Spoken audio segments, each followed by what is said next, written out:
Good morning! Good afternoon. Magluto pa ng pansit. Ito ang ingredient sa pansit. Ito lang, kunti. Ayan. Tapos yan. Ito, cabbage. At ito naman din ang pansit. Isa ko na ang sibuyas. At nilagay ko na din ang ahos. Bawang. Nilagay ko na din ang konting manok.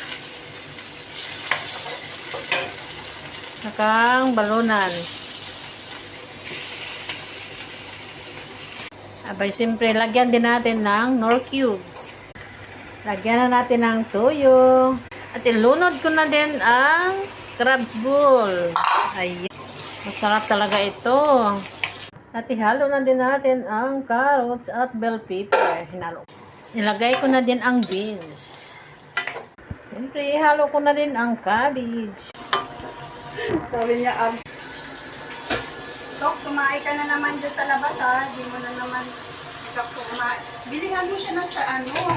Siyempre guys, ilunod na natin ang pansit! Hey, sarap-sarap nito.